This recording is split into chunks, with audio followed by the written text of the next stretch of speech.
It's Ramsey Dewey over here in Shanghai, China. We have a question today for this episode of Q&A with the Coach from 4-Leaf Grover RL, who left a comment on one of my videos titled Why You Need to Start Training with Old School Thin Bag Gloves Without Padding, where I talk about the virtues of those old school non-padded bag gloves, what they're for, what they're not for, and how to get the most out of your bag work with those.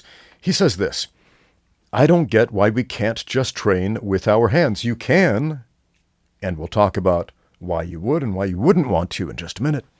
But on with the question. I'm training to defend myself a little bit, so why would I wear protection if the real thing doesn't give me any? I'd rather just prepare my hands for the trauma, but I don't know. I'm not a fighter, and I'm new to this whole thing. Okay, do you remember that Bruce Lee quote? I fear not the man who knows 1,000 kicks. I fear the man who has practiced one kick 1,000 times, or 10,000 times, or whatever the number was. And I'm going to tell you that's, in principle, a nice quote. If we're taking that quote literally, it's a stupid quote. And here's why. If you only practice a kick or a punch or any technique 1,000 times or 10,000 times, especially when it comes to striking, you're going to suck at striking. How many punches do you think it will take before you get good enough at punching in order to intelligently defend yourself in hand-to-hand combat? 1, 2, a dozen, 100, 1,000, 10,000? How many punches will it take before you are adequately prepared to use your hands as weapons in a fight? It's going to be a lot more than Bruce Lee suggested at that number 10,000.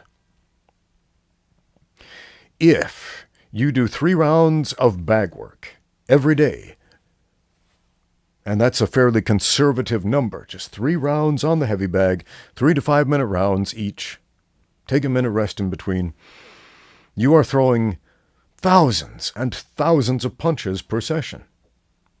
Unless you're very, very slow, in which case maybe less. But you're throwing a lot of punches every single session.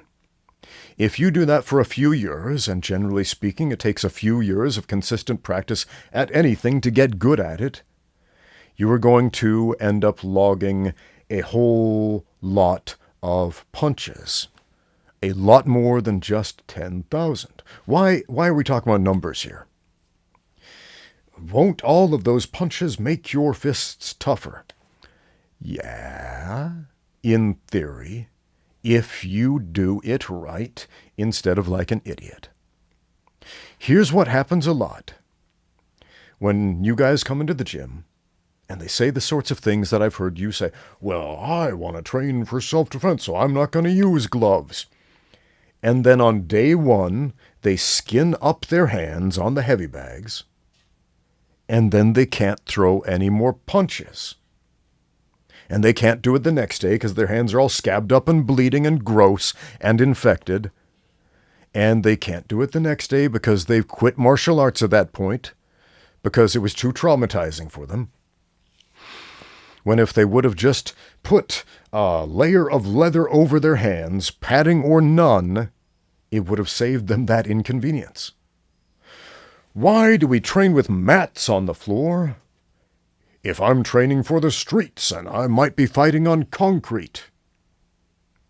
Do you want to die on day 1 when you get thrown on concrete instead of on a mat where you are able to survive? Or maybe you're just wrestling on the mat, working on the ground game. Do you want to skin up your knees, grappling on concrete? And then you won't be able to do it the next day because you're a bleeding, infected scab, covered wound all over your skin? No, you don't. That's a stupid way to train. Don't be dumb, friends. Why do we have any sort of protective equipment? So that we can do the thing more without wearing down our body more. The gloves allow you to hit harder with less damage to your hands. I spent the first 10 years training in martial arts never putting a glove on my hands. And I didn't have any major issues because I did not throw the sheer volume of punches that it takes to become a good boxer back then. Oh, I patted myself on the back. I'm so good at punching, I can punch through boards, I can punch through bricks.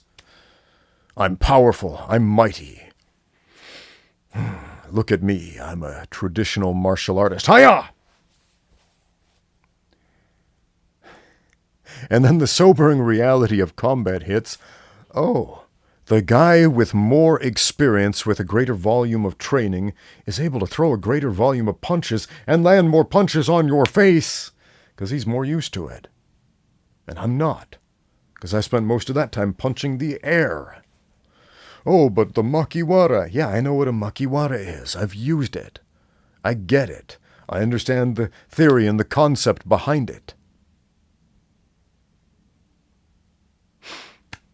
But look, it's going to take a long time, and a lot of effort, and a huge volume of punches to get good at punching.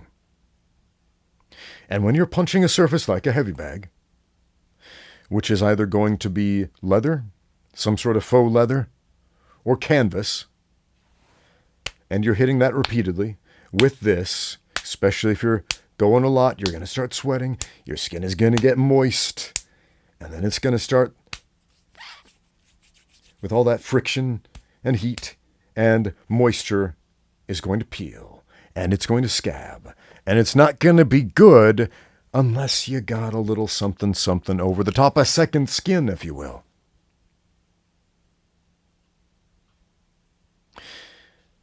It's not even so much about protecting the bones and the metacarpals and all of that, although, wraps and gloves are great for that. But just the skin, just the aspect of saving your skin, the wear and tear, is enough to merit putting some gloves on when you work the heavy bag.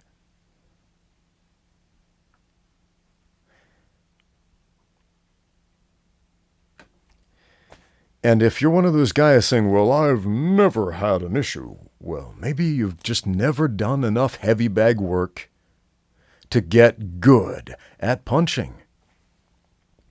Give it a try. Thanks for watching. Now get out there and train.